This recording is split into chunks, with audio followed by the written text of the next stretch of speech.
Good afternoon. The Committee on General Government Operation, Appropriation, Housing now convenes its special economic service meeting. Meeting notice were given to the media on Tuesday, October 22nd, on Wednesday, October 23rd, and today is also on November 6th, and on Thursday, November 14th. As you notice, we had rescheduled the meeting a couple of times. And for the record, today is Tuesday, November 19th. And the time now is 2 o'clock. I will now call the Special Economic Service meeting to order. I'd ask the OFB staff to please conduct roll call. Thank you, Mr. Chair. Chairman, Senator Joe S. and Agustin. Director Stephen Guerrero, Office of Finance and Budget.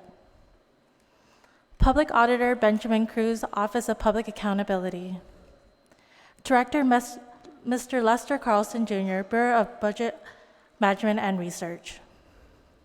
Director Daphne Shimzu, Department of Revenue and Taxation. Director Edward Byrne, Department of Administration. Administrator Melanie Mendiola, Guam Economic Development Authority. Present. Chief Economist Gary Hiles, Department of Labor.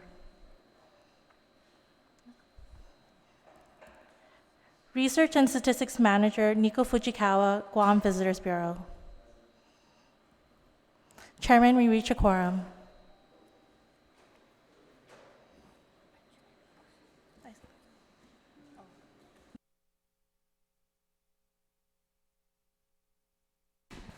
Thank you. And joining me for this meeting are Senators, I'll start with my far left, Senator Jim Moylan, and to his right is Senator Amanda Shelton. To her right is Senator Kelly Marsh Taitano, and her right would be Senator Regine Besco Lee. Then to my far right would be Senator Tello Taitagui, and to her left would be Senator Therese Cherlai. One more senator and we'd have a quorum.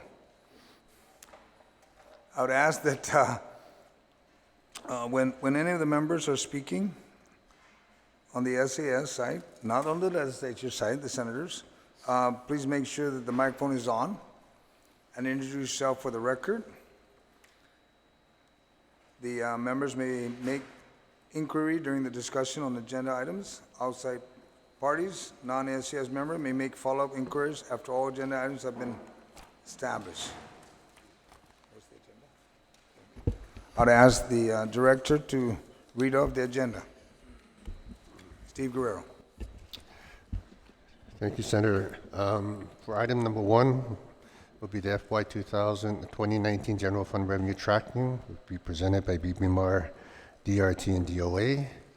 Would include September 2019 Consolidated Revenue and Expenditure Report and September 2019 Special Revenue Fund Tracking Report. Item number 2, FY 2020 Adjusted Income Tax Projection, presented by BBMR, which would include individual corporate withholding and BBT tax. Item number 3, Status of Income Tax Refund Payments, presented by DRT and DOA, would include the provision of tax refund trends and impact of Trump Tax Act. Item number 4, effects of Public Law 3538, which is the minimum wage increase. Hopefully that will be presented by DOL. Item number 5, FY 2019, FY 2020 real property tax estimate due Public Law 35-1, property values 1 million or more, which will be presented by DRT. Item number 6, Guam Economic Outlook by Department of Labor. Item number 7, Federal Military Contribution Expenditure, Bureau of Statistics and Plans. And item number 8, which will be the current outlook and update of Guam's tourist industry, which will be done by GVB. Thank you, Director. We will begin with, Thank you. gosh, I guess I'll throw it on DOA, and then next would be DRT, and then BBMR for any comments. Sir. Thank you, Mr. Chairman. In front of you, if you haven't got it in front of you, there's some more copies here, is a summarized balance sheet of the government of Guam governmental funds at September 30th, 2018. This is a summarized balance sheet because it makes it much easier to read and is presented in millions of dollars. The purpose of this is to try and crack down on what a deficit actually is. And if I may, I'll take you through the balance sheet and we'll try and pull apart what a deficit is and what a surplus is and why that's different from an excess in revenues. Basically, assets are what you own. And we have 5 main categories of assets. We have cash, we have receivables, which are principally tax receivables, which indicates roughly what we're going to receive in respect to the current year after the year is closed.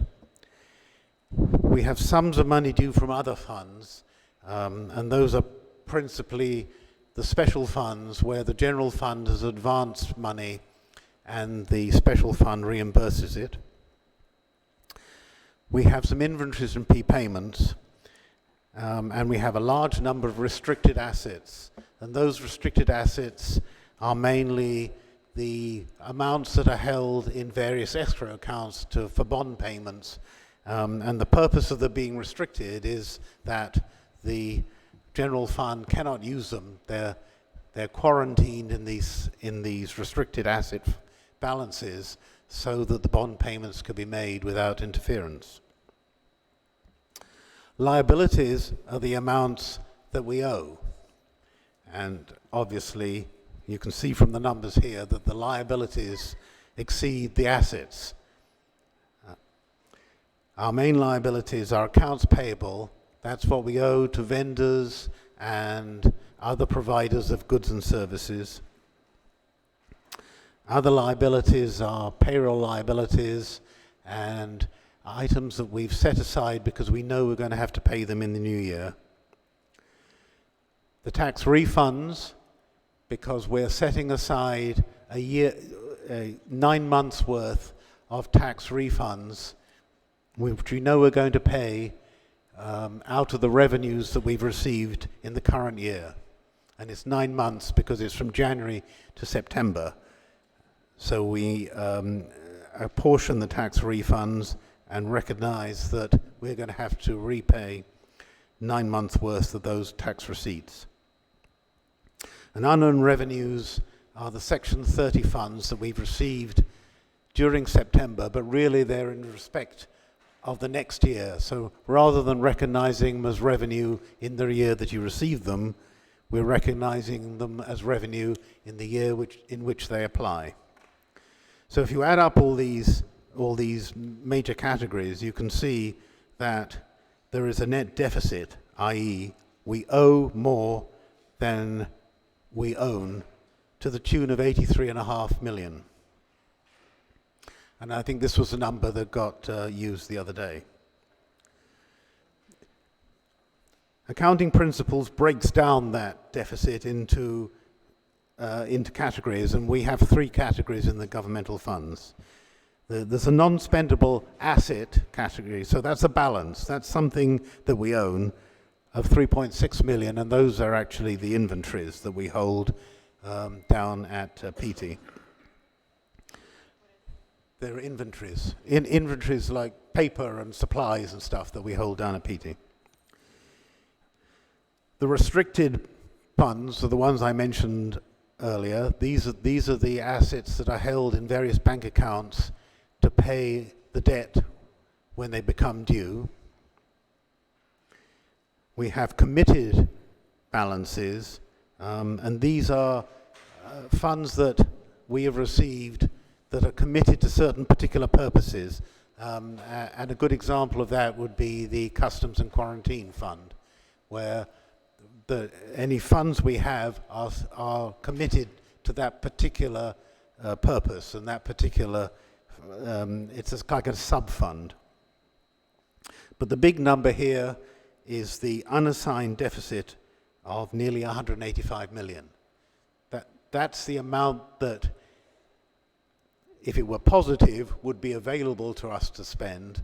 But in this case, it is negative, and that's the deficit that we need to make up. Why have we got a deficit?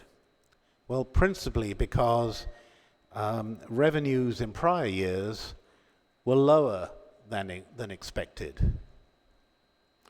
And this accumulated into this larger deficit. Over the years, and if you look at the financial statement, there's a graph in there about over the last 10 years. Over the years, as a result of improved collections and borrowings, we've reduced that deficit from, I think the highest amount was like nearly 500 million, it was like 460 million. We've reduced it down to 185 million. But those who look at our financial statements, and we talk to providers of capital, investors and rating agencies, they expect and have been pleased in the past to see that we have been able to bring that deficit down. And basically, there are really only two ways of doing that: collect more than you spend, or borrow. And obviously, the better of those two is to collect more than you spend. So, if we spend all the money that we've collected, that balance basically will stay the same year on year. Does that matter? Well, yes, it does, because that means that there's always somebody to whom we owe money who will not get paid at the time they expect to get paid. So those are the kind of bare, ugly facts of a deficit. Yes, our deficit has improved, and it's better than many jurisdictions. But I think we all have a duty to improve that number and continue to reduce the deficit, because when we have a balance to spend, then you can take the decisions to spend. Under this scenario, very often we're forced to spend what we're forced to spend because it's sitting on there as something we owe. Please do not confuse the rainy day fund with a fund deficit, because the rainy day fund is setting aside money for a future obligation. That's what a rainy day, we're waiting for a rainy day. This is something that's happened in the past, and Senators, I encourage you to continue to reduce this number. Thank you, Mr. Burns. But the date is September 30th, 2019, right? Not 2018? No, sir. It's 2018? No, it's 2018. We haven't finished the 2019 financials. Yeah. Okay. So we don't know where we stand today for 2019 is what you're saying? No, we're working on that number now. Okay. The next report would be BBMR. I think it's before DRT. Or would you like to go first? Based on the agenda, you have the income tax, adjusted income tax projection, corporate withholding, business privilege tax. Would that be BBMR or would that? Okay. Lester? Huh? We're on item one? Okay, well, okay. Let's finish off item one. I'm sorry. Go ahead. Thank you, Mr. Chairman. I believe everybody has a copy of the September 2019 CRER and Special Fund Report.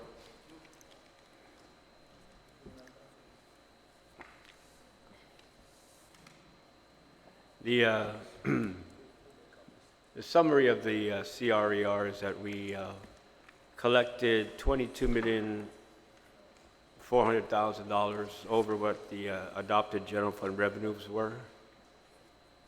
And with respect to the special fund report, we actually had a mixed bag of goods here, because in some cases we did okay, The Guam Highway Fund ended up with $1 million in collections over adopted level.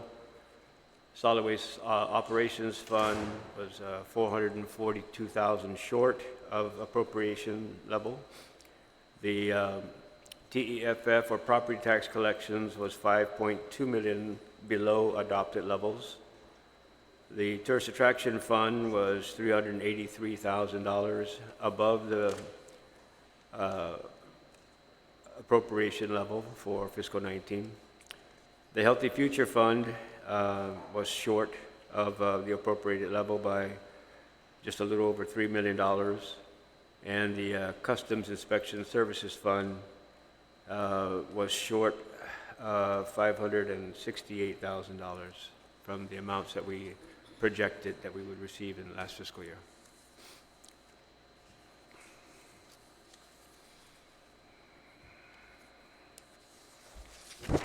Yes, sir.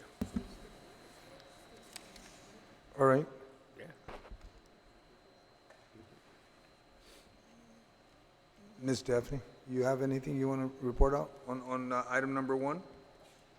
No, Mr. Chair, I don't. Okay, then we'll proceed to item number 2. Back to BBMR. Make an inquiry to the Office of Finance and Budget as to what item number 2 was supposed to. We don't have any adjusted numbers. No, sir.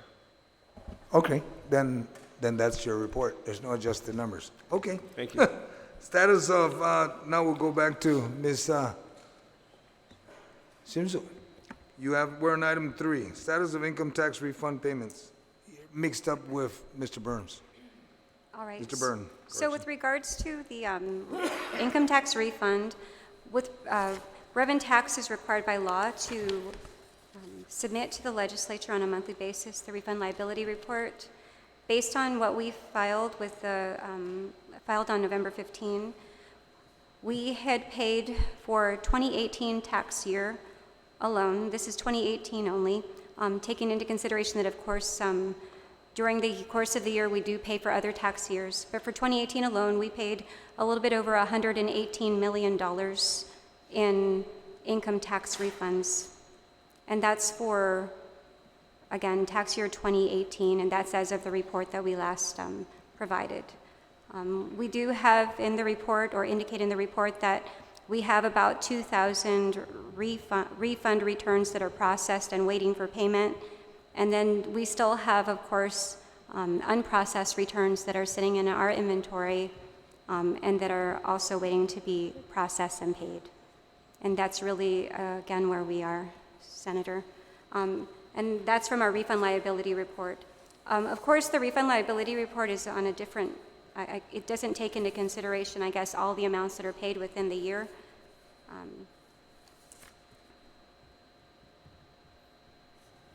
Yeah. And unless there's any questions, again, that's from the report that we filed on November 15. Okay, and that has to do with the tax refund trend. How about the impact of the Trump Tax Act? Could you tell us if... So it's still a little bit early. We've actually done our own analyses internally, but as you know, even on the IRS side, there's constantly changes in analyses are constantly being updated even now because it's still too early to really see the impact. We've done our own analyses, and we believe that analysis is, I guess, consistent with what in the prior year was expected to be seen, where of course we're going to be seeing, because of the reduction in the tax rates and other things, that we'll see a reduction in the overall income tax. And the numbers are still preliminary, so it's still, I think, too early to say. Again, we're still paying out and processing. I believe the last date we paid out is toward the end of May filing dates. So we're still processing, even though the filing date, October 15, has passed, we're still, processing. So again, it's still a little bit early, we believe, to provide the numbers for that. All right, and I would expect and hope that by our next SES meeting, you'll be able to give us a Trump Tax Act impact, correct? Thank you, Mr. Chair. Now on our next item, we have the effects of the minimum wage, DOL. Mr. Giles, would you like to give us anything on that one, if there isn't? Anticipated impact? Yes. Public Law 35-38 increases Guam's minimum wage effective March 1st, 2020 by 50 cents per hour from $8.25 to $8.75, and nearly halfway into fiscal year 2020, and another 20 cents March 1st, 2021, nearly midway into fiscal year 2021. Therefore, the initial increment will be in effect for the entire fiscal year 2021, and the second increment will be in effect for 7 months of the fiscal year. The Guam Department of Labor, Bureau of Labor Statistics published a minimum wage estimates impact report for each of these increments, outlining the number of employees earning below each of these thresholds by industry, occupation, sector, private, and public. The report shows that 3,460 employees are below the 875 increment and 11,770 below the 925 amount. The impact to many of those receiving the increase of the employees will be measurable and significant. Employers, particularly with a large share of employees who will be affected by the wage increase, may have to make adjustments to their operations or prices. The effect on prices is calculated to be slight but not negligible, since the percent of labor force subject to the increase is low, approximately 7% for the first increment and 24% for the second increment. The wage component of the average business receipts is less than 20%. So 20% of the total revenue applied to 7% of the employees would have a slight impact of a one-shot increase in price levels. The executive summary of the 2017 minimum wage study stated that in 2014, a study of Guam's minimum wage was established by Public Law 32-229 to assess the impact of the proposed hourly minimum wage increase from $7.25 to $8.25. In January 2015, the minimum increase became law.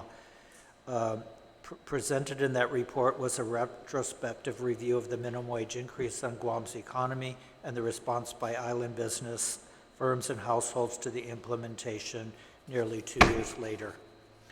The study results indicate that Guam's economy continued a growth trend. Impact of the minimum wage increase in 2015 is not discernible from the macroeconomic indicators, and there's no significant change in projections for the island economy for 2014 to 2015. This finding is also evident from interviews with Guam business and households who indicated no significant changes in the employment. So that's a quote from the summary of the report.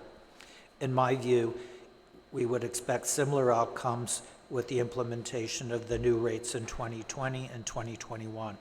The upcoming adjustments are likely to be more easily accommodated by employers and the economy than the January 2015 increase, because the January 2015 increase was $1 in one shot, whereas the upcoming increases are to be implemented in 50-cent increments commencing 5 years since the last increase and a year in between them. Additionally, the economy of Guam is stronger than it was in 2015, with tourist arrivals and total expenditures higher and unemployment rates lower. The Guam unemployment rate around the time of the prior increase was 6.9% in March 2015. It's fallen to 4.3% as of March 2019. So this is designed for the revenue outlook, which is focusing on the macro versus specific analysis of the specific industry effects. Thank you, sir. Now, on item 5, we have the FY DRT, the reference to the 2 million or more, or 1 million, a million or more. Thank you, Mr. Chair. With regards to the outstanding real property taxes due for Public Law 35-1 properties, which is the million or more, we have approximately $2.5 million that is showing as outstanding as of October 31, 2019. With regards to FY 2020, our Board of Equalization actually just did certify the roll in this past month when they met October 31. And for Public Law 35-1 properties, the receivable assessed is approximately $8.07 million. And that's for the real property tax statements for 2019, which are due in February and April 2020. The real property tax statements for real property tax year 2019 will be going out in early December. Already, our team has worked with a printer to make sure that those the trifold pressure sealed statements are being printed now as we speak, and we're working to get those out. Something that we did do, because we do know that we do have an outstanding amount of real property taxes due, which of course is related to the TEF. What we did, which hasn't been done since 2015, is we sent out reminder notices for the 2018 real property tax balances, so that, and we did that in the last week. And so our team worked very hard because we know that we need to work to collect on those. And again, that's something that our team's been working on, and we're doing our best to work diligently to collect as much as we can. And that's really all that I have, Mr. Chair. All right, thank you. Back to Department of Labor, the Guam Economic Outlook. Over the economy, and is expected to continue to increase with increased flight scheduled. A large and stable share of the visitors from South Korea has become a new base in the tourism economy, and combined with rebounding numbers of tourists from Japan, that leads to an expectation of continued growth in tourism. But what happens with tourism will be the most significant driver to Guam's economic future. So we look forward to the presentation by Guam Visitors Bureau to outline this perspective in greater detail. The fiscal year 2020 economic outlook presented as a component of the fiscal year 2020 budget submission to the legislature was completed and updated as of March 19, later than the usual January due to the later date with the inauguration of a new governor. Most of the information and analysis continues in the report and supports modest, likely slightly higher growth in fiscal year 2021 than in fiscal year 2020. Some key updates since then that may have a measurable effect on the economy in fiscal year 2020 and 2021 include the announced opening of the Sabuki Tower scheduled for April 25th, 2020. News reports indicate that an anticipated hiring of 340 staff.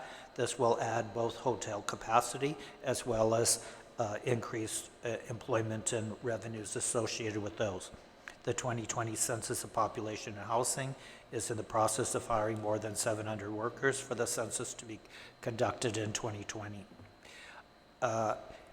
In addition to tourism, one of the biggest factors that promotes future growth is construction. Building permits for fiscal year 2019 totaled $361.6 million. Department of Defense contracts for fiscal year 2019 totaled $415.9 million. The combined total is $777.5 million. This is a 17.6% increase from the calendar year 2018's $661.4 million total. In addition, the labor force capacity to accomplish increased construction has also increased. The number of H2 workers on island as of October 31st were 1,055, up from 336 1 year ago in October. So this provides support for continued moderate expansion in the economy. Thank you, sir. Notice that Mr. Titan was not here from PSB, so we'll hold off on that one. Current outlook and update on the Guam tourism. Sir, from GVB. Thank you, Mr. Chair. If you can refer to the colorful handout that we passed out everywhere. I do have to make a note, if you do have a black and white copy, they didn't copy some of the pages. It was back to back, so please use the color one. Okay. The colors, yeah, I think we're okay. So for 2020, we are projecting a more conservative growth for tourism industry overall.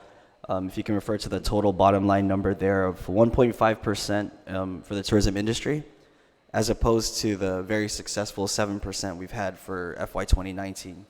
And part of the reason why we're anticipating this minimal growth for next year is, as Mr. Hiles mentioned, we are running into capacity issues in terms of seat capacity, hotel room capacity. So we've done a great job in bringing the visitors here, and now we need the infrastructure to meet this increased demand. So for next year, it will slow. You've already see our top two markets are really battling for the #1 spot, with Japan making a big comeback for 2019, which kind of dropped the tourism from Korea as well. So Korea was like at -3%, while Japan was experiencing a 24% growth. So it's a balancing act between the two right now. If you move on to the second page where we look at our air seat capacity for the fiscal year, anytime we do our projections, our numbers, I always start with the seat capacity, right? Because that's our ceiling, that's our limit. And as you'll notice, the trend for seat capacity has been rather stagnant. The biggest drop would be in 2018, where we lost Delta Airlines, which is about 100,000 seats. But for the most part, on average, we do have about 2.2 million seats available to the island from our different source markets. And we use that number at a certain load factor to determine where we would land in our projections. So again, looking at the seat capacity with only a 0.74% increase for 2020, this is in line with our projection of only about 1.5%, very minimal growth.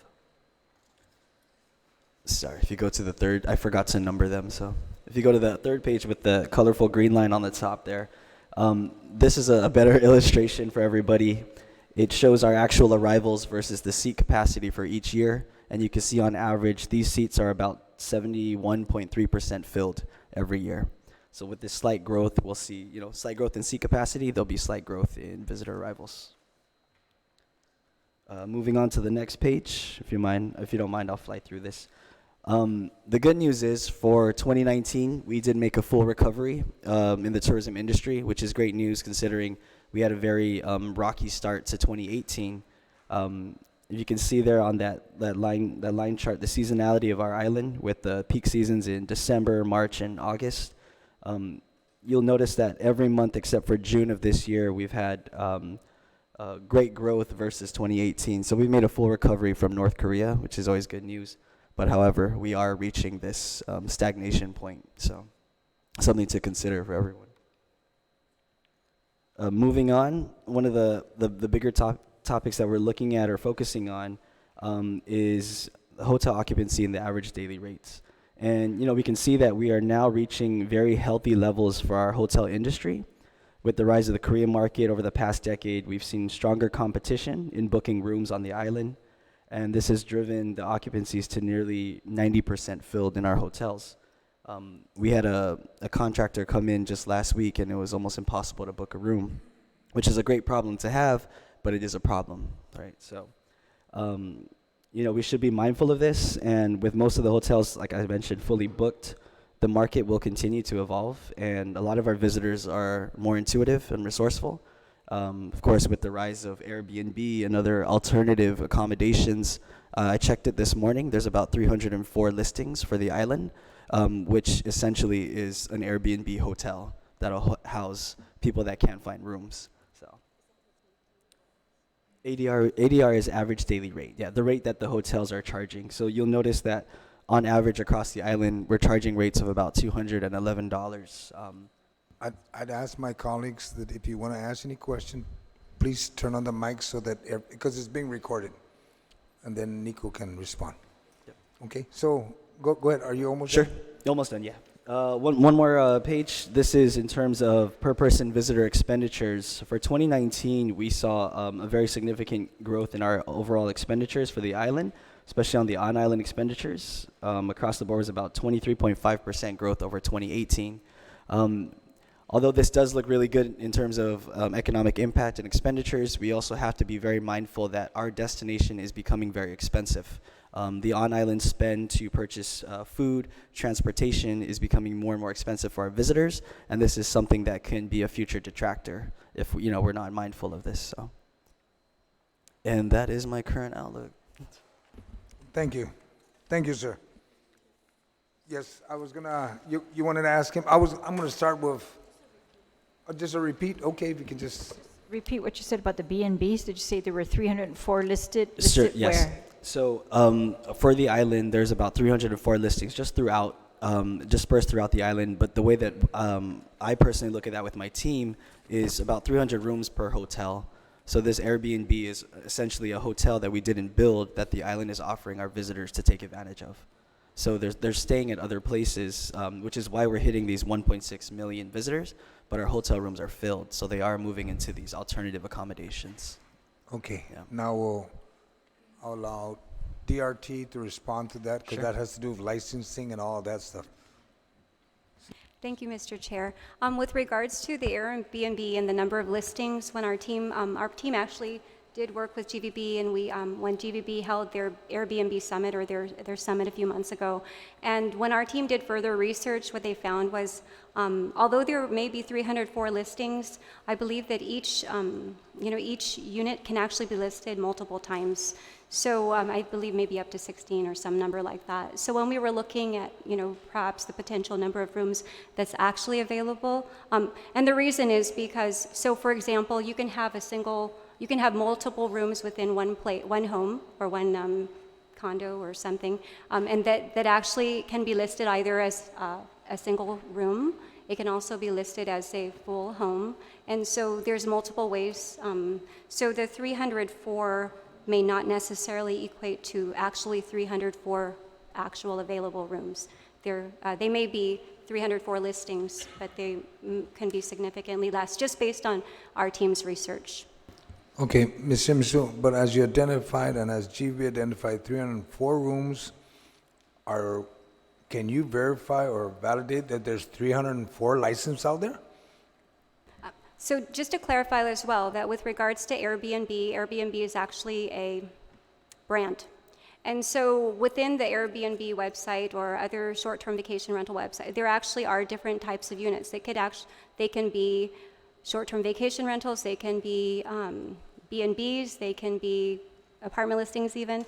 And so although, again, they might be on a platform called Airbnb, actually it could be really for another type of license and not an actual bed and breakfast license. And that's why. But again, not to negate what GVB is saying, of course, those are actual available. And really, our team has been working to make sure that, they're properly licensed. So, again, although it says 304, we believe that the number of actual rooms that's available is likely less, just based on our research and not kind of looking at this exact number. All right, thank you. I'll begin questioning with, if any of my colleagues have any question. I'll start with Senator Moylan and then work my way after Senator Lee, then we'll go to Senator Therese and then Senator Tello. Thank you, Mr. Chairman. But just to continue on with the B&B license, so how many are licensed? I don't have the actual bed and breakfast numbers, Senator Moylan, but our team can get that for you. We can have that as a follow-up if that's okay.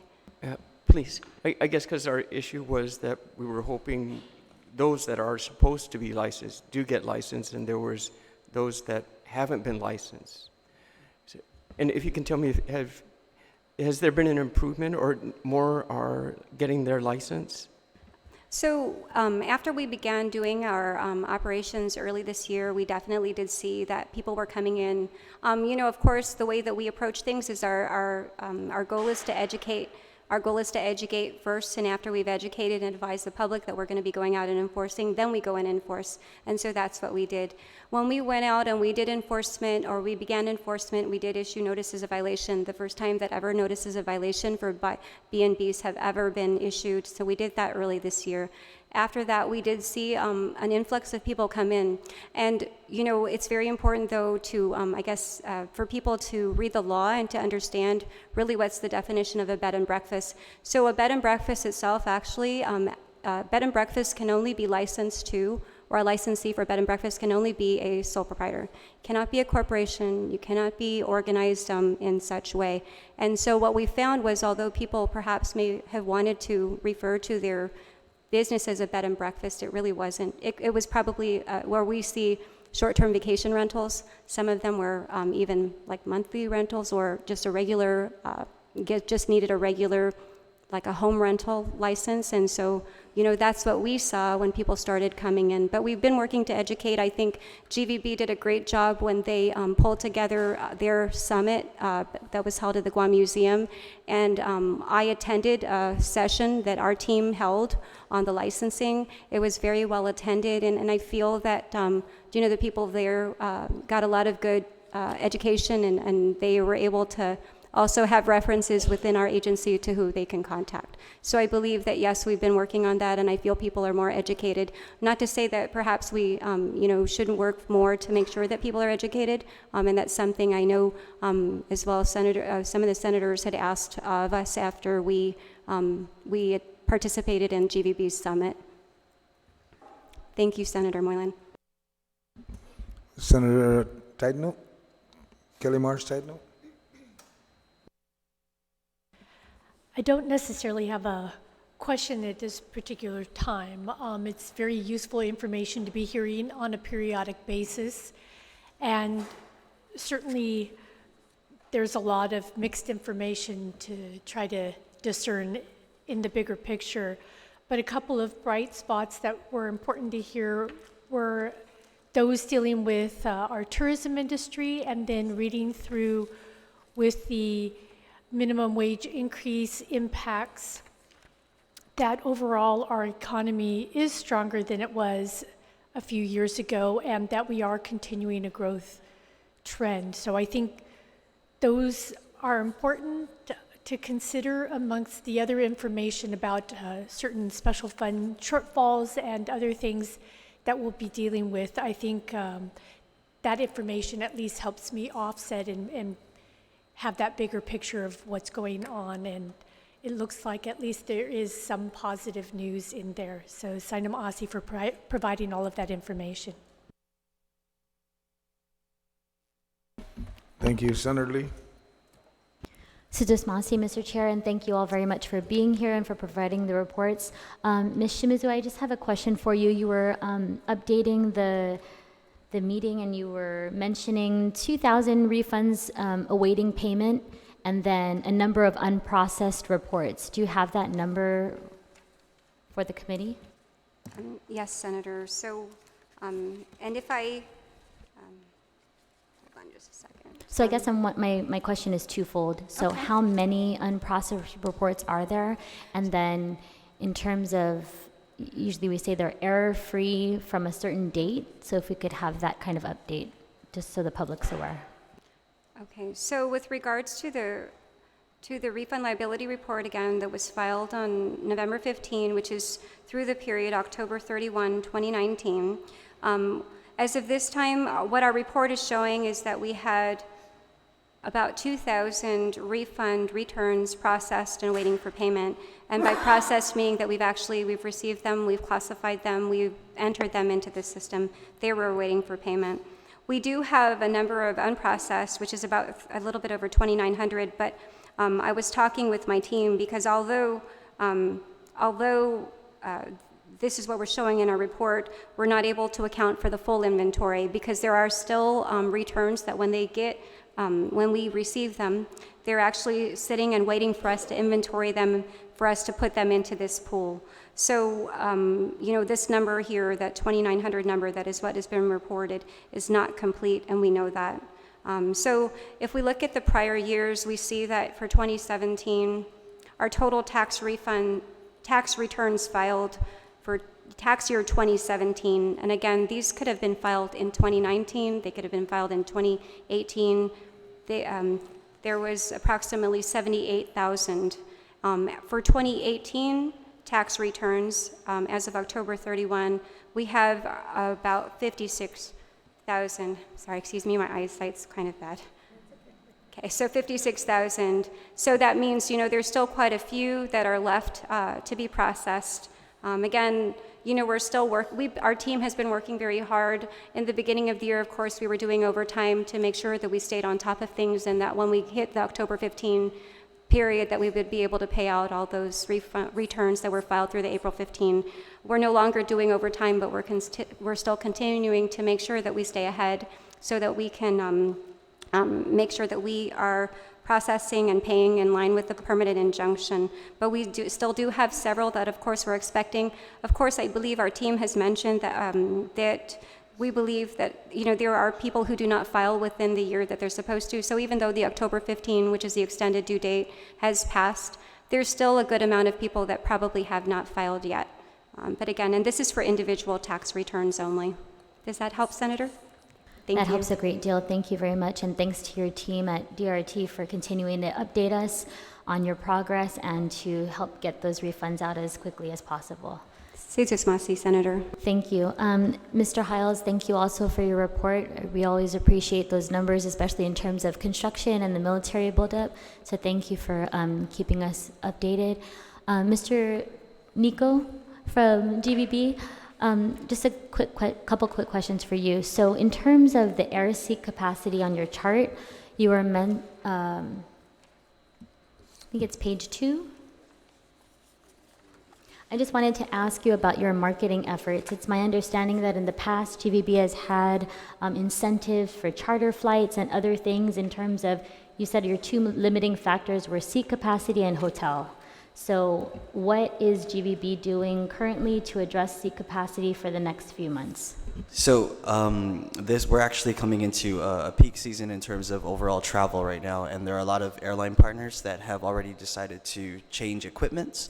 I think we did a press release, I believe, last month. United, a couple of the LCCs are also doing a lot of newer equipment, more seats for the island up until March of next year.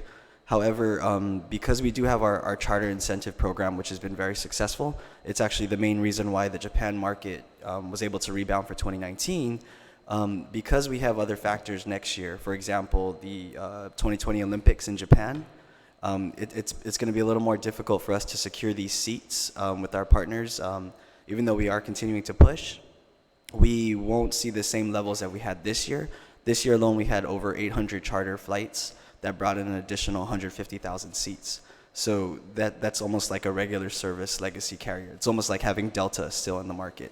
But yeah, so for next year, we won't. I don't imagine we would hit this. I am working with the Japan team very closely, but that's part of the reason why we're looking at a slower growth. Is there's other factors, outside factors that, Thanks, Nico. Also, on that note, for the last 2 years and every presentation that GVB has given to this body, members of this body, to include Speaker Cruz and others, have asked GVB if they have a plan on looking ahead for the Olympics and for Tokyo in 2020, if you have a plan of enticing some of those sports groups to come and do their pre-training here on Guam. Yeah. Have any of those conversations taken place? Absolutely, and I don't want to talk too much in detail only because it's more of the marketing team that can kind of get into the weeds of things, but we are actively pursuing these things, and there is a lot of opportunity that the Bureau is monitoring very closely, including this trade war between Japan and Korea. And we're of the mindset that it's great to take advantage of a certain crisis where it benefits the island and the people of Guam. So, it is something that we can't ignore. It's happening, and a lot of these. I was in Korea 2 months ago, and the store Uniqlo, which is a Japanese-based store, no Korean consumers were going in. So it's at that level already. So this is an opportunity for us to say, hey, if you guys are changing your plans because they are the top markets for each other, Guam is an alternative destination. So there is some opportunity that we are looking at. Thank you, Nico. Just one last question. Sure. On your chart, you were mentioning visitor profile mix. Could you provide the committee, maybe not today if it's not possible, but just a breakdown of any changes in your profile mix that you're seeing? Are you seeing more families, more seniors, people on baby moon or honeymoon? Yeah, absolutely. So I do have some quick notes in terms of why there's a higher spend versus 2018. Overall, a lot of our markets have shortened the length of stay on Guam, especially the Korean market. They used to stay about 7, almost 8 days. And for this year, they've actually dropped that down to closer to 5 days. The Korean market still travels primarily as a family with children. However, there's more shifts in terms of the higher earning Koreans. For 2019, it was up about 23% for Koreans that earned over 60 million Korean won, which is close to 60,000 US. So it was 15% in 2018. Now it's 23% in 2019. So there are higher spenders traveling as families. Whereas the Japanese market, we've seen an increase in more singles traveling with friends as opposed to couples or families. And even just the party size and that makeup, it dictates how you spend. You know, when you're traveling with friends, you might want to shop a little more as opposed to family where you're a little more price conscious in terms of where you eat out. So very different markets. We'll never compare them apples to apples, but it's these little shifts that really affect our spend and the numbers. So, yeah. Thank you very much. That's course. helpful. Thank you, Mr. Chair. Thank you. Senator Therese Turley, ma'am.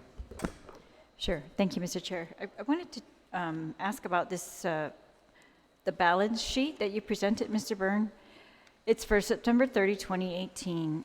Is this something that is recently compiled, or was this compiled when the audit was done for 2018?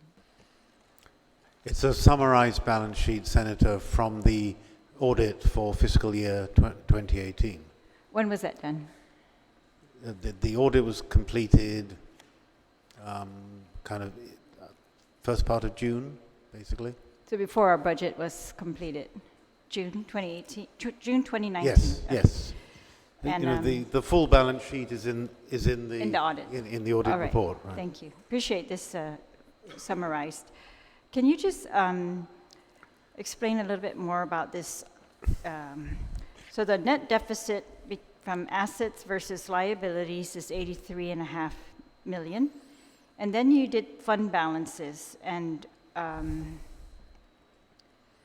for example, you repeated the restricted amounts for the bonds, those restricted funds that have been set aside, but the rest of the information. Could you just talk to us about this unassigned fund balances? It's a negative $184 million. You said this is, over the years, used to be $500 million. What causes that? Is this appropriations that were not funded, or what causes that? Can I take the first part of your question first? I guess the analogy is this.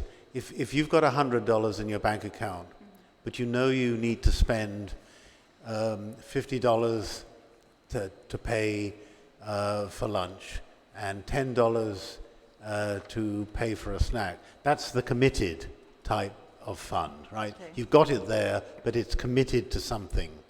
The balance is what's unassigned, and that's your free money, which you're able to do whatever you need to with. And in this particular case, obviously, we have an absence of free money, which meant that we really don't have the freedom to spend money that we don't have. We're just forced to pay for the expenses that have come along. The second part of your question was about appropriations. You know, an appropriation eventually turns into a cost, and that cost has to be paid for with funds. I think I mentioned when I was speaking earlier that the principal reason for the growth or the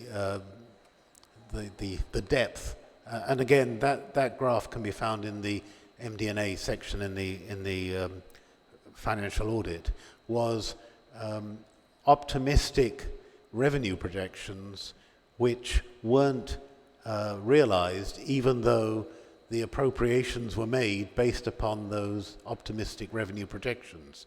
So effectively, we spent more than we brought in, and that's what created the deficit.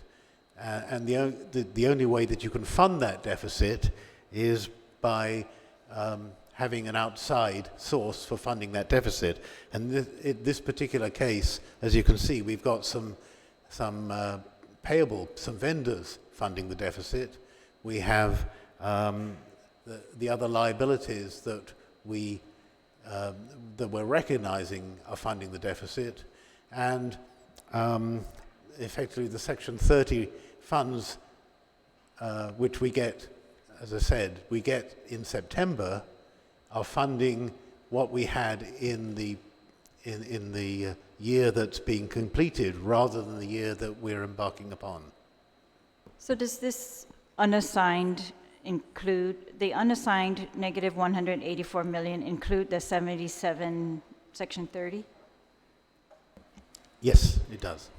All right, and then, so you're saying that despite us not getting the revenue that we predict, we make appropriations based on that prediction of revenue, but you're saying that you were allowed, or not you, but in past, the government was still spending it, even though we didn't bring in the revenue? Because right now, I thought BBMR has a good handle on that, and they don't allow it. Yes, that's not the case now, and that's why the deficit has not deteriorated, it's started to improve. There was a slight increase in the deficit last year because some component units didn't exercise the same iron grip on some of their expenses that BBMR did. But we've made them aware of that, and I'm hoping when we complete the audit for this year, that won't recur. All right, so if we could look at this special revenue fund tracking. So there are several negative balances. This is for 2019. This is September 30, 2019 balances. So this would be for our fiscal year 2019. If we didn't bring in this revenue, for example, in the TEFF, 5 million negative, was it spent? So those appropriations to TEFF are not fully expended. That's correct, Senator. I issued 2 circulars, one in January and I think one in June or July, basically putting in reserve some of the appropriations because of the uncertainty as to whether or not we were going to be collecting the $1 million or more assessment. I did release some of the restrictions in the summer, but we still had, I think, about $4 million that we held in reserve. All right, but can you give us a breakdown of how much of these shortfalls in special funds were covered by any other source? None of them. None? Okay, so for September 30, 2019, were there any lapses? I guess I'm looking for that appropriations versus expenditure. Yeah, we're still going through the closing of the fiscal year. DOA did what's known as a soft closing the end of October, and then we expect to have what's known as the hard closing towards the end of the calendar year, and then we provide the information to the auditors so that the audit can begin. Right, so for October, your soft closing, what did the lapses look like? No, it wasn't lapses. We're just like making sure that everybody's expenditures were accounted for. So anything like if a purchase order hadn't been fulfilled, but it was encumbered, we needed to make sure whether or not that expenditure was going to be counted against the department's expenditure level, or whether or not there's issues with the vendor and we end up de-obligating that money. And what is the end result? Actually, that's Mr. Burns, not me. So. Pardon? Yeah, it's still a work in progress, but primarily this exercise is undertaken by DOA.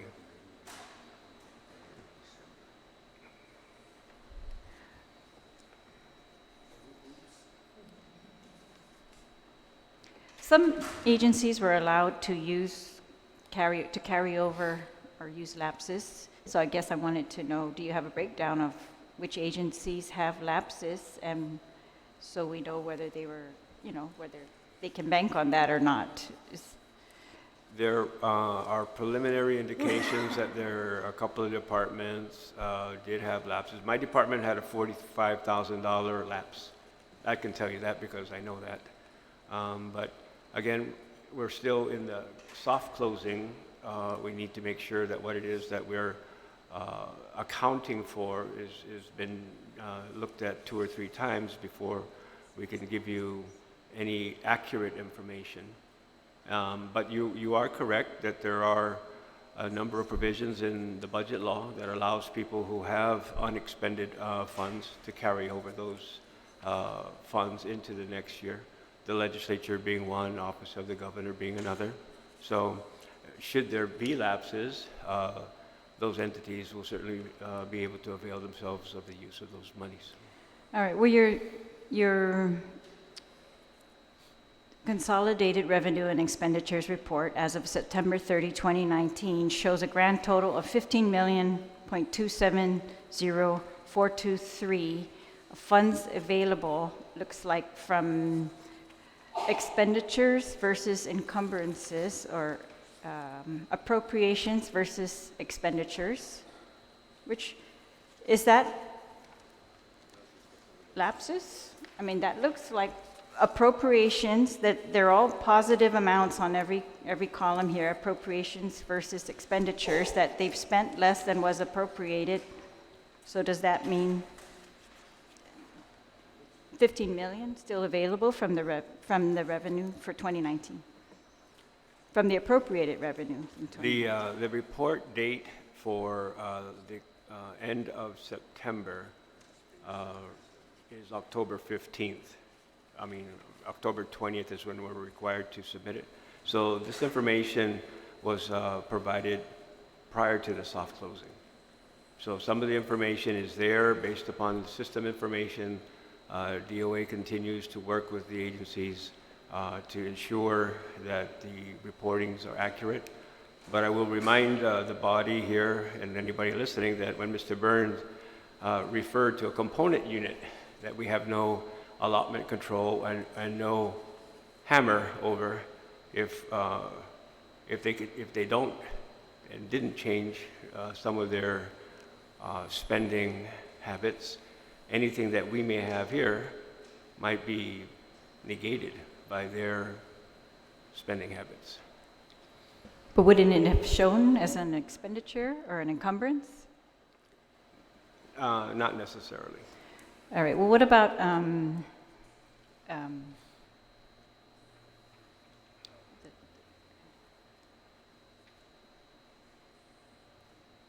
sorry, it slipped my mind. Were you going to say something, Mr. Byrne? Yeah, Senator, I was just going to say that November 13th was the last day for agencies to submit to DOA accounting their invoices and all the appropriate documentation so that we can know exactly what expenditures were. As Mr. Carlson says, that the CRAR was compiled long before that. All right, so November, what date? 13th. 13th? All right, so your soft closing at the end of October is still being adjusted with that, from what you received in November? I am trying to make sure that we get as much in as possible. In past years, it's dragged on, and I'm making efforts to make sure that doesn't happen this year. All right. Does this 15 million on your report include the reserve that you set aside? No, the reserve is for TEFF. This is, the CRER is only general fund. So there was no reserve for general fund in 2019? We did put funds in reserve. It's a budgetary practice that we utilize just to make sure that there are funds available for an agency towards the ending part of the fiscal year. When an agency asks for us to release the reserves because they have expenditures or they need to transfer some money and they need to dip into the reserves, and we certainly allow those. But is it reflected in this 15 million, or would we add on the amount of the reserve? No, how much in reserves? No, there's nothing here that indicates anything that's in reserve. So how much are in reserves? How much is? There's nothing. This shows you everything. Oh, okay. There's nothing that's not reported here. I see. All right. In the revenue, Yes. but the problem that I have, I know this is a draft, but the problem that I have is you go to the last few pages on the expenditures. Very interestingly, almost all the departments are at zero because I'm not sure whether or not they actually got all their money or they spent it all.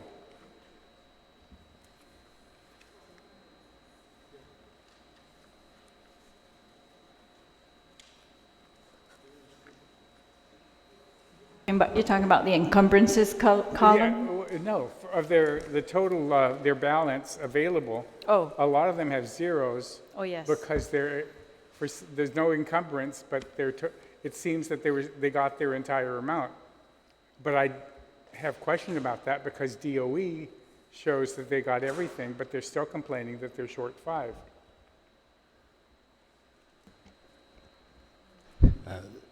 Senator, DOE did get their entire allocation this year. And the university? Great.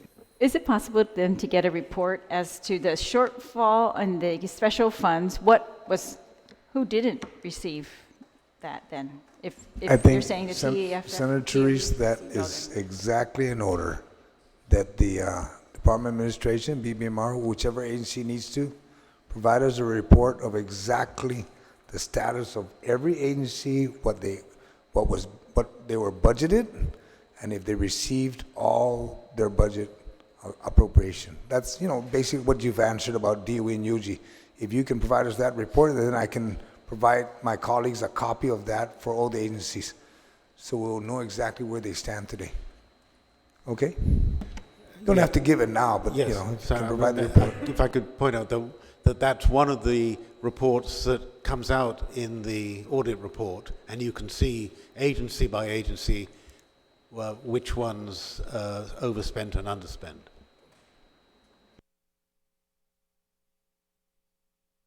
Senator Tello, you have any questions? Thank you, Mr. Chair, and again, good afternoon, everyone. Thank you for being here. A lot of my questions were being asked and answered. And since we're still on the special funds, that was my concern too, as well as the previous speaker. And so my question is, there's a shortfall.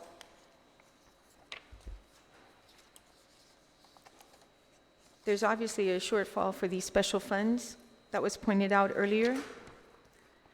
So how does the administration deal with this?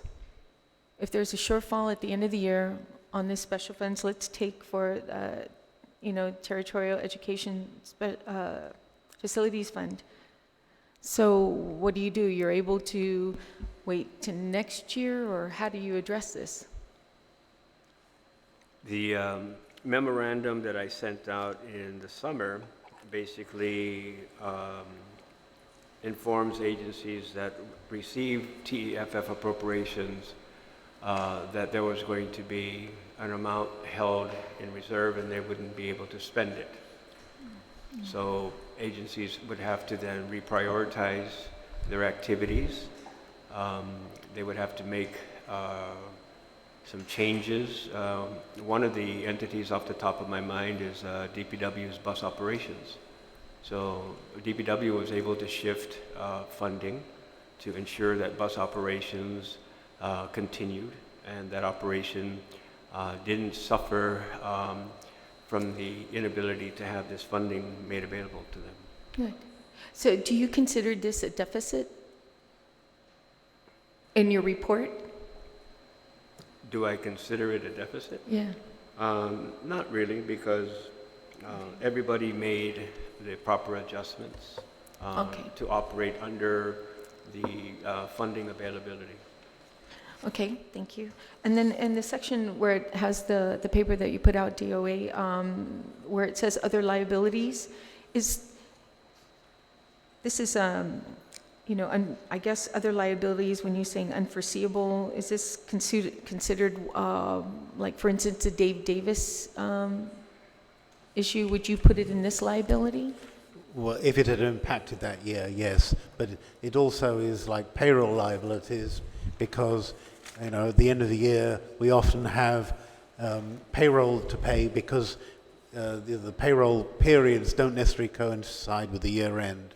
We make retirement fund contributions after the year end, so all that kind of expenditure or cash expenditure ends up as a liability at the point you stopped the financial statements. Eventually, you know, in the new year you pay those, but you have to recognize them as a liability at the end of the ensuing financial year.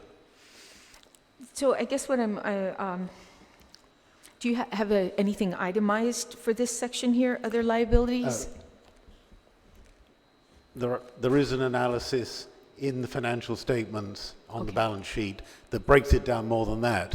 I simply aggregated them to make that statement a little clearer. Okay. And I'll find that. I'll get that from you later on so we don't have to. And then last thing I have for DRT, are you receiving any tax amnesty payments? You know, those who are still kind of behind and trying to keep up with their payment plan or anything? Are you still receiving any of those? With regards to tax amnesty, there was actually a deadline for payment, and that passed, and so, no, we're not receiving any more payments for tax amnesty. The tax amnesty period closed last year. Okay. Thank you. Okay, thank you. You know, I guess the elephant in the room here is the comments that were made that there were $22 million in excess revenue for FY 2019. And I guess I just want to hear a little bit more about what have you concluded to, since we were supposed to wait until the end of the fiscal year, a month out from the end of the fiscal year, FY19. So what is the latest update now for these excess? Because, you know, like I'm guilty. I have a bill out there utilizing excess revenue because of this. So can I hear from the administration on this? Yes, Senator, we are strongly of the opinion that given the deficit that it would not be fiscally prudent to appropriate any money from what it is that we collected over the adopted levels. Say that again. I mean, any excess revenue that comes out needs to be appropriated, correct? No.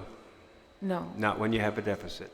So what Mr. Burns said, and that's the reason why he opened up today, was to walk everybody here through in the listening audience about what it is that we have as far as our assets, our liabilities, and what our cumulative deficit is. Okay. So he asked people, I think he used the words, he strongly encourages the body to realize that there is a deficit, be cognizant of the deficit, and not to introduce measures that ultimately we would like not to have to tell you no.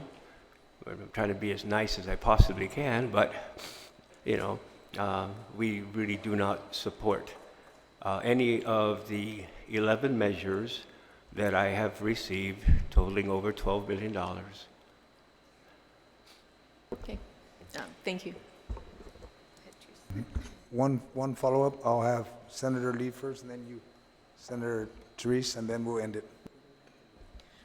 Susan Masi, Mr. Chair, just a question for DRT. I wanted to go over what the outstanding amounts are in collections. Daphne, it's my understanding that there's a public law that passed last year that requires DRT to report monthly to the legislature how much is past due in collections at DRT. And so I just wanted to know if you're able to provide that to SES today, or if you're able to provide that to committee in the next few days. Thank you, Senator. Sorry, I do not have that with me, and we'll have to look into that with regards to our reports. That's actually not something that's on my radar as far as I know, so I have to work on perhaps looking into that with my team. And Okay. so if you could give us a little time then to get back to you on that. I mean, just going back to the last question that was asked by my colleague, I remember, a few months back, that total went up to, maybe about $100 million. So I just want to see what the progress has been. I know you had updated us on collections in various other categories, but if we could have a full reporting of that, that'd be helpful. Thank you. Thank you, Senator. Senator Therese, you have a statement, a question? Yes. Was there any accommodation made in the 2020 budget for deficit reduction? A reduction of any of the deficit that you're indicating here in this balance sheet? I believe, I believe that the rainy day fund serves a couple of different purposes. One is to have cash available should an unforeseen natural event occur. And it also provides the flexibility to be able to use should we to retire the deficit. It's supposed to have a cumulative effect should we work and just naturally hold the line on spending so that we can grow that rainy day fund and continually reduce the deficit at the same time. It has that flexibility attached to it. I do have one more thing to point out, unless you're... Yeah, okay, so you're saying just the rainy day fund. There was no specific appropriation made for any of the items that you're including in this 83.5 million? That's correct. Deficit. We used so you to, we didn't plan in the 2020 budget to pay off any of the deficit? We did. You did? Yeah. How's that?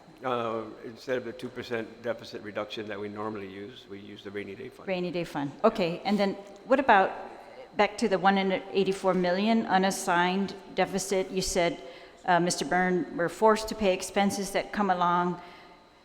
Does the audit break that down, this unassigned, or can you break it down for us? How much of this is from unappropriated things, expenses that you were forced to pay versus appropriated? There is a schedule in the financial statement, Senator, that shows you the unappropriated expenses. I think it was roughly $1 million last year. It wasn't very great. Most of this comes from prior years. Prior years, unappropriated? Yeah, unappropriated, or as I said, optimistic revenues, Oh, I see. which were appropriated. Yeah. Okay, just one more question, Mr. Chair. Just the in the liabilities, does it include? You said payroll, but that sounds like regular payroll. Is there any liability here that the government has for retirement fund, like agencies did not pay the retirement fund, or withholding, such as we heard recently from the hospital?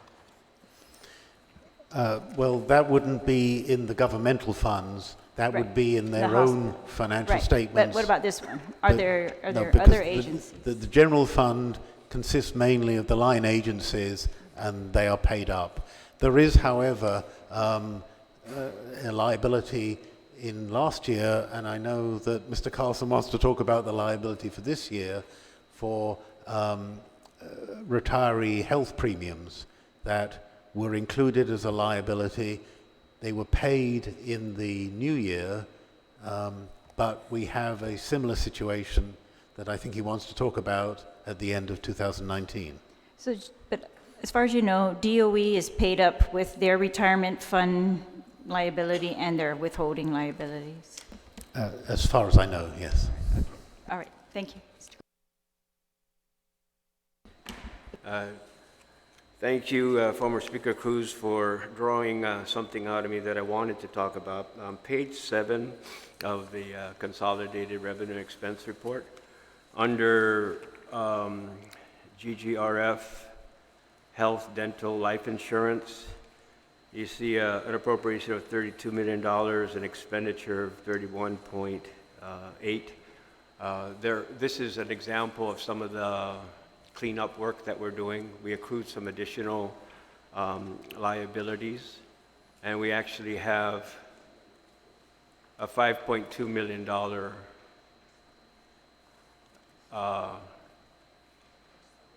bill for lack of a better word. So we have claims that we have to address that the premiums were insufficient to cover.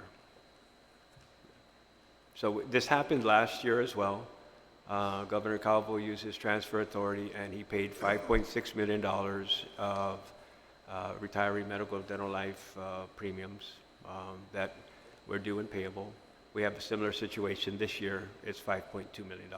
So that's not reflected here, but this is some of the stuff that we're going through with very focused eyes to try to make sure that we understand all of our liabilities and where we actually are. So if you were to take that number and you could easily move that $15.2 million down to 10 because it's 5.2. 2019 payable? 5 million. Why wasn't that included then in the 2020 budget? Did we not know that at the time? It was under budgeted. In 2019? It's always under budgeted. In 2019? Yeah, it's every year it's under budgeted. But when we were doing the 2020 budget, we didn't account for it either. Pardon me? We didn't account for it when we were doing the 2020 budget. No, we didn't know at the time the budget was passed because remember we did that in August.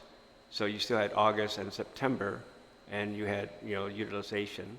And, it really is, this, if you look historically on what that cost is, we're getting better, but we still aren't funding it at the level that we need to so that it doesn't come around and bite us. Expect that to happen in 2020? Are we did we set aside for the health insurance? We'll see. We don't know? You don't know See, yet? we have a new carrier, we have new premiums. There's a desire to move people to HSA plans and Medicaid plans. So, there's a lot of innovative changes that we're hoping that people avail themselves of that will lower our liability.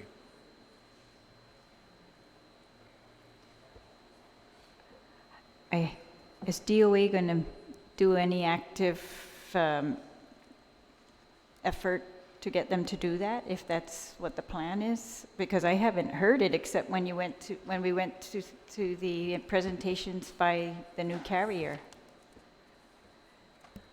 I'm sorry, Senator, I'm not quite understanding He's the saying question. that we're supposed to be trying to reduce the health insurance payments by asking employees to avail themselves of the HSA, and what was the other one, Mr. Carlson?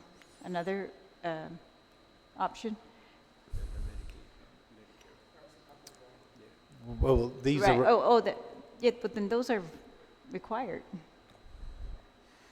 Well, so You can lead a horse to water, man, but you can't make them drink. So these are retiree premiums. Right, right. It's really hard to predict what the retiree premiums are because some retirees choose the RSP plan, which is more expensive, and some choose the regular plan because of their circumstances.